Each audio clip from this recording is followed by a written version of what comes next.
बिस्मिल्लाहिर्रहमानिर्रहीम।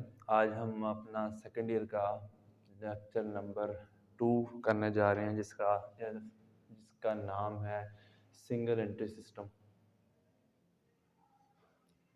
Single entry system ये एक पुराना निज़ाम है। मतलब कि पहले ये होता था कि जो इंसान होता था तो सिर्फ वन साइडेड एंट्री करता था, सिर्फ एक तरफा एंट्री होती थी। यानी कि मैं अगर जो चीज़ें अपने बिज़नेस के लिए जो चीज़ें ख़रीद रहा हूँ या जो चीज़ें परचेज़ कर रहा हूँ, चीज़ें बेच रहा हूँ, सिर्फ मैं अपनी एंट्री करता था, वन साइडेड एंट्री करता था। दो तरफा एंट्री नहीं होती थी, सिंगल एंट्री सिस्टम होता था। यानी कि एक तरफा जहाँ से मैं चीज़ें ख़रीद रहा हूँ वो नहीं एंट्री करते थे, मैं सिर्फ अपने ही खाते में यानी कि अपने ही अकाउंट्स में अपनी ट्रांजैक्शंस को पुट इन करता था। उसको बोलते थे single entry system. Single entry system एक नहायत ही आसान और मुफीद है। यानी कि इसे एक वन साइडेड साइड पर होता है और इंसान अपनी कैलकुलेशन बग़ैर किसी मैचिंग के खुद ही कर सकता है। तो सिंगल एंट्री सिस्टम अभी भी आम यानी कि जो छोटे कारोबार हैं या बिज़नेस बिज़नेस चला रहे हैं अभी भी सिंगल एंट्री सिस्टम को फॉलो अप करते हैं।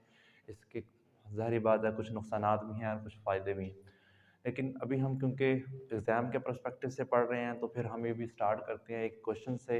एक क्वेश्चन की मदद से हम करेंगे कि सिंगल एंट्री सिस्टम के तहत हम किस तरह प्रॉफिट एंड लॉस स्टेटमेंट को बनाते हैं। तो एक क्वेश्चन है बोर्ड पर हमारे सामने, वो कहता है जी एक बंदा है, उसने बिज़नेस स्टार्ट किया है 50,000 से, 50,000 से उसने बिज़नेस स्टार्ट किया है कैश। और उस वक्त 1 फ़रवरी 2013 से हिज पोजीशन ऑन 31 दिसंबर 2013, यानी कि जब उसका साल मुकम्मल हुआ तो उसकी उसकी पोजीशन क्या थी कि उसके पास जो कैश था वो 13,500 था। डेटर यानी कि अकाउंट रिसीवेबल उसके पास 17,260 थे जो लोगों से लेने थे। क्रेडिटर्स जो इसने लोगों को देने थे वो 3,675 थे। स्टॉक ऑफ गुड्स यानी कि जो स्टॉक होता है, यानी कि आपका जो चीज़ें बची होती हैं साल के एंड में, वो 19,430 था। और जो फर्नीचर था वो 9,500 था। 9,500। अब वो कहता है जी prepare profit and loss statement as 31/12/2013। तो प्रॉफिट एंड लॉस स्टेटमेंट के लिए हमें यहाँ पर, वैसे तो प्रॉफिट एंड लॉस स्टेटमेंट का फार्मूला होता है रेवेन्यू माइनस एक्सपेंस, आपके पास प्रॉफिट आ जाता है। लेकिन यहाँ पर हमने जो स्टार्टअप बिजनेस है वो स्टार्टअप बिजनेस में कितना पैसा बचा और जब एंड हुआ साल एंड हुआ तो तब कितना पैसा बचा, हमने उस लिहाज से देखना। सबसे पहले तो हम इसकी बनाएंगे सिंगल एंट्री सिस्टम के तहत statement of affair, STAT, statement of affair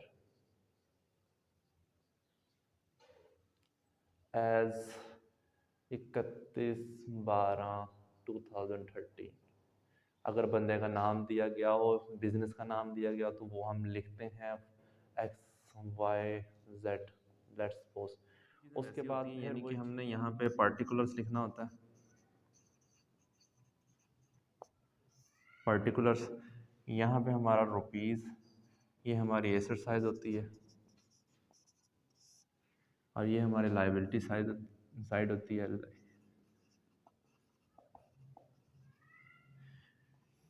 इधर भी पार्टिकुलर्स और इधर भी हमारा रुपीज़।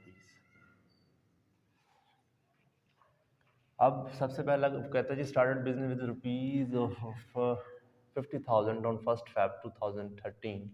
यानी कि 50,000 रुपये में उन्होंने अपना 1 फ़रवरी 2013 को उन्होंने अपना एक बिज़नेस स्टार्ट किया था। जब साल मुकम्मल हुआ तो उस वक्त उनकी जो पोजीशन थी वो थी कि जो कैश था उनके पास वो 13,500 था। कैश हमारा एसेट्स होते हैं तो कैश हमारे पास था 13,500। उसके बाद डेटर्स यानी कि काउंट रिसीवेबल हमारा एसेट्स होते हैं, वो हमारा 17,260। क्रेडिटर्स यानी कि हमारे लाइबिलिटीज़ होती हैं, अकाउंट पेएबल्स होती हैं, 3,675। Stock of goods of rupees, stock हमारे पास हैं 19,430। 430। और फर्नीचर क्योंकि वो भी हमारा एसेट्स होते हैं, 19,000, 9,500। यहाँ पर हमारी एंट्री सिंगल एंट्री सिस्टम के तहत ख़त्म हो जाती है। उसके बाद फिर हमने इनको करना होता है बैलेंस। बैलेंस का हमारा वही तरीकाकार है जो हमने पहले पढ़ा। टोटल करते हैं, टोटल करते वक्त देखते हैं कि बड़ी वैल्यू किस साइड पे आती है। वहाँ सिर्फ एक एंट्री हुई है, यहाँ पे 4 एंट्रीज हुई हैं। ऐसा हम इनका टोटल करेंगे। जब हम इनको टोटल करते हैं तो हमारे पास जो टोटल आता है वो आता है 59,650। और यही टोटल हम फिर इधर लिख देते हैं दोनों साइड पे, 59,650। और उसके बाद फिर जब हम बैलेंस करते हैं तो बैलेंस हम यहाँ करते हैं कैपिटल का बैलेंस, कि हमारे पास कितना कैपिटल बचा, कैपिटल बैलेंस।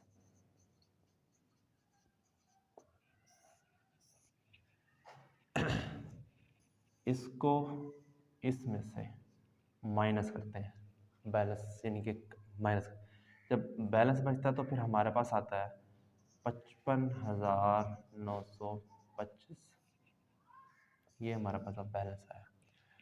जब हम स्टेटमेंट ऑफ अफेयर्स बनाते हैं फिर उसके बाद हम prepare profit and loss statement की तरफ बढ़ते हैं। जब प्रॉफिट एंड लॉस स्टेटमेंट होता है वो मैं इधर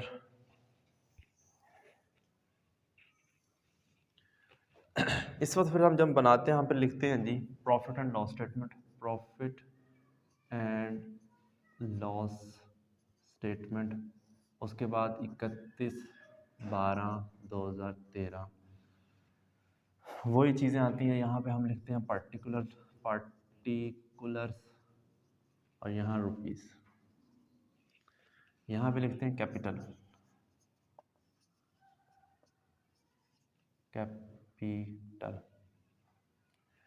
कैपिटल जो हमारा 31/12/2013 वो हमारा था 55,925। 31/12/2013 55,925। उसके बाद वो कैपिटल जो जिससे हमने अपने बिजनेस को स्टार्ट लिया था, कैपिटल 1 Feb 2013 वो हमारा था 50,000। इन दोनों को माइनस करेंगे, जवाब आएगा 5,925। यानी कि हमने जब साल का एंड किया तो 5,925 हमारा प्रॉफिट में था। उसके साथ फिर हमारे अकाउंट रिसीवेबल हमें फ़ायदे में है, हमारा जो कैश इन हैंड है वो हमारे फ़ायदे में है, फर्नीचर हमने ख़रीदा। ये चीज़ें हमारे पास होने के बावजूद हमारे पास जो प्रॉफिट है वो 5,925 का।